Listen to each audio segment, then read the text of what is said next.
Hello everybody and welcome to another F1 news video. Today I have a couple of headlines to share with you today. Nothing major, but still, there's been a lot of rumours going on over the summer break, and this video will contain some of those, and I'm sure there'll be more as F1 goes forward into its rest period. So, first of all, Leclerc could make a move from Formula 2 into the Sauber F1 team. Now, this definitely makes sense for Charles Leclerc. Of course, he is leading the Formula 2 World Championship by about 100 and something point. I don't think it's that much, but he's doing a good job anyway. And I do think Leclerc does deserve a seat in Formula 1.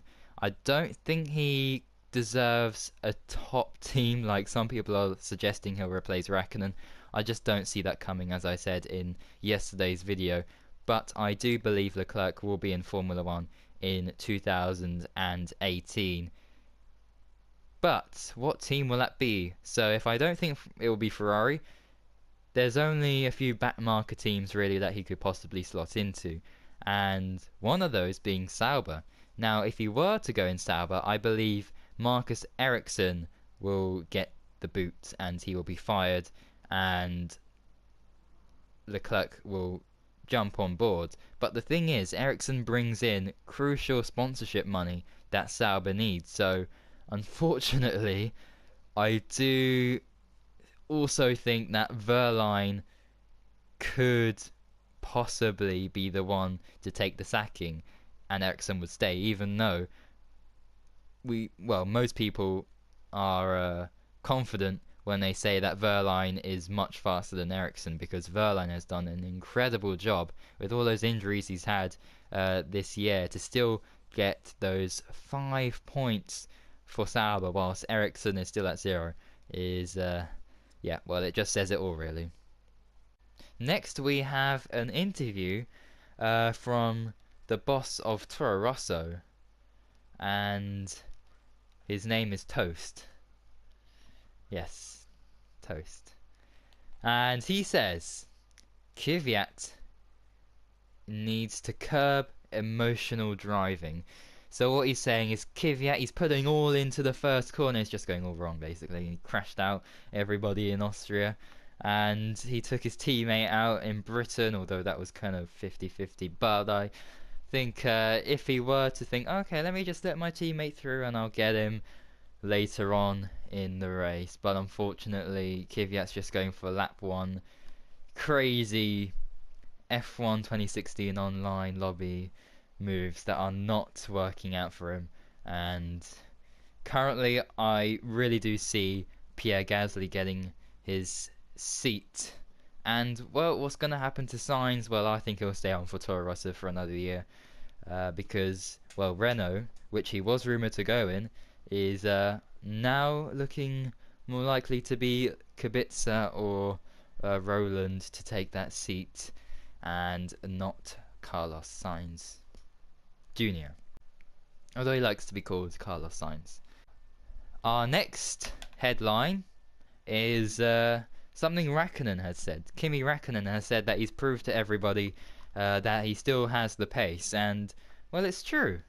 He managed to get a pole position in Monaco this season, and he's got a couple of seconds and a couple of thirds and a couple of fourth places, but no victories this season, and that's mostly down to him having to play as the second driver at Ferrari, which is unfortunate, but I think it will all come good one day for Kimi when Vettel has an issue and he's left in the lead of the Grand Prix without a driver's championship to worry about, and obviously backing up his teammate who would have retired. But that is something that counts luck into it, and at the moment Raikkonen does need to have luck to win a Grand Prix this year. But one of his favourite tracks, Belgium, is coming up for the next round. Of course, he's won there a couple of times before, and his last victory there was in 2009, his last ever victory for Ferrari. Right, time for some two-wheeled machinery MotoGP news. And Valentino Rossi was fastest in the in-season test at the Czech Republic Grand Prix circuit, showing his speed around that track with the bike he has. Now, if you didn't know what happened in the actual Czech Republic Grand Prix, it was wet at the start, and then it turned dry about 5 laps in. Well, not even that really. Marc Marquez made a brilliant strategy to go and switch to the dry tyres early on, and he managed to actually undercut the whole entire field, and he did a brilliant job there. But that's a story for another day. And on this day, well, it wasn't really today, it was actually on the day after the race, but Rossi has been showing good pace, but it's only an in-season test, and as we all know, not everybody was giving 100% in that test.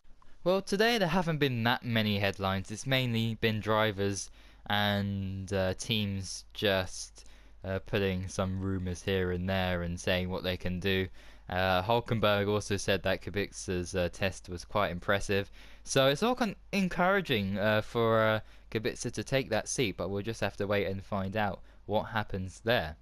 And that has been the end of this video. If you did enjoy it, please do like the video, and yeah, put your thoughts down in the comment section below, and I shall read them out at the end of the next video. So if you want your comment, if you want your voice even to be heard in these kind of news Formula 1 videos / MotoGP / whatever motorsport is on at the time video, you know what to do. So that has been today's video, and until tomorrow, thank you for watching and goodbye.